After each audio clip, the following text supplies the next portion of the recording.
Transportation by land. The rail and road modes are worldwide the dominant modes of transport. The origin and rapid growth of railways in the 19th century meant, in some cases, the displacement of the road mode both for passenger and freight movement. Thus, in this lesson, we are going to discuss trends in transport pertaining to various modes of land transport.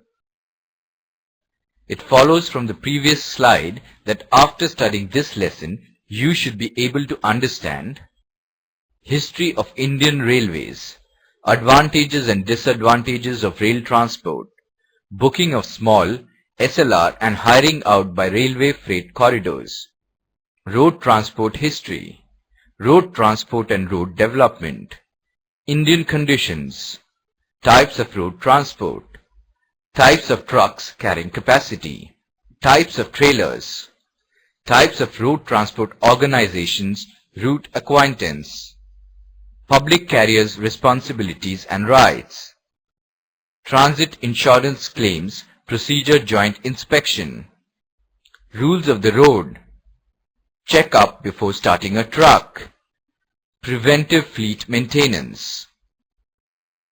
The Committee on Transport Planning and Coordination set up in 1959 noted that the burden of the increase in internal traffic since the first plan had fallen mainly on the railways and on the road transport. The committee noted that railways accounted for close to 77% of the movement of bulk commodities such as coal, iron ore, limestone, cement, and petroleum products. Passenger traffic by rail increased by nearly 40% over the period 1950-51 to 1964-65, while passenger traffic by road went up more than 3 times. While national income went up almost 60% over the period, the total freight ton kilometers of rail and road showed a more than 2-fold increase. Railways were introduced in India in 1853.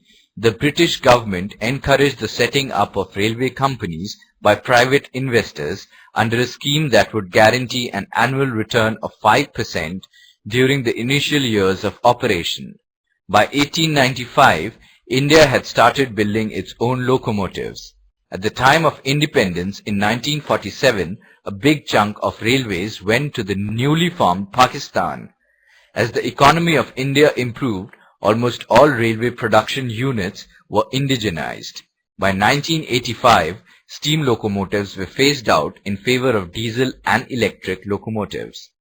The entire railway reservation system was streamlined with computerization in 1995. Broad gauge is the most predominant gauge used by Indian Railway. The total length of track used by Indian Railways is about 108,706 kilometers.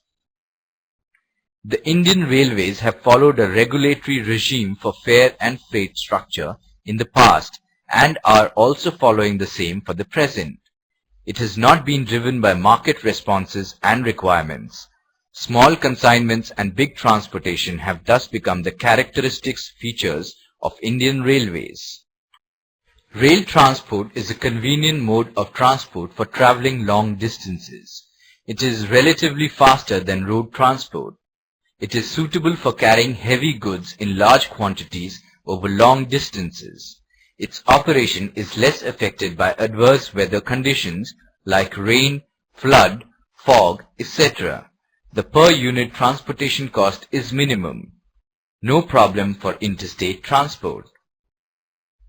Despite these advantages, rail has certain disadvantages. It is expensive in fixed costs, which includes cost of tracks, engine, compartments, etc. It is not available in remote parts of the country, especially in hilly areas and interiors. It provides service according to fixed time schedule and is not flexible for loading or unloading of goods at any place. It involves heavy losses of life as well as goods in case of accident. The goods must be delivered at the railway booking point, hence transshipment is necessary. Pilferage and theft is a major problem. Packages are sent on railways' own schedule and the process takes more time. Packages are to conform to rules and regulations of the railways. Vibration due to rail joints and track conditions, and the material has to undertake shunting shock. The table here shows the difference between rail and road transport. Though you all must be knowing it by your own experiences, yet a glance through it becomes mandatory. History of road transport dates back to the very early days of civilization. In the Mohenjo-daro excavations, toy models of carts drawn by oxen are found. Though carts driven by various animals were a commonplace, Blaise Pascal introduced the first public bus in 1662. In 1769, James Watt patented the steam engine. A German, Carl Benz, built the first motor car in 1865, and the rest is history. In India, total road kilometer age has not been growing adequately to meet the demand for speedy and efficient transportation of material traffic, though the development of national highways has given a lot of hope. India has witnessed high growth of road freight industry as well as vehicular traffic. Roads in general remain bad roads and are characterized by inefficient traffic management, poor communication lines, and congestion in the urban areas. Despite this, there are many taxes like octroi, multiple tax structure with multiple toll collection points. The modes of road transportation in India can be broadly divided into three different segments: two-wheelers and three-wheelers, cars and utility vehicles, heavy and commercial vehicles. There are various types of transport organizations like single truck owner, fleet owners, transport company, vehicle brokers, transport company and fleet owners, etc. Public carriers also have been given responsibilities and rights in India. Transit clause states that the insurance cover is provided for the goods from the time they leave the warehouse or other place of storage, or as mentioned in the policy to embark on the voyage till it is eventually delivered at the destination. On the roads, their drivers must follow some basic norms for hassle-free movement. They are: should not indulge in red light or traffic signal violation. They must honor all the traffic signals and traffic lights. Must not load beyond the capacity of their vehicle, since it puts extra load on the steering, making it difficult to handle for the driver.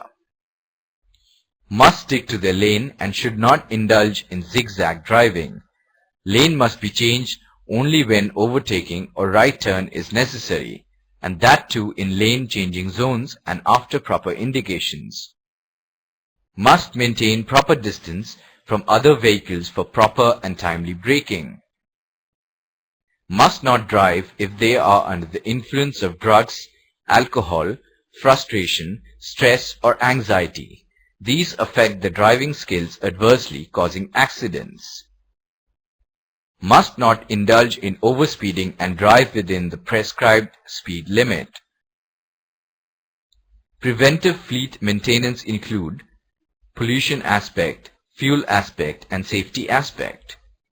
Road transport thus has many advantages over its other counterparts, since it ensures high flexibility, speed, self-sufficiency, convenience, low capital cost as compared to railways, better accountability and security, small lot size, etc. Now let us discuss if the statements given are true or false. A vehicle broker is generally an unpowered vehicle pulled by a powered vehicle. True or false? False. Railways were first introduced in India in 1753. True or false? False. Water transport may be affected by adverse weather conditions. True or false? True.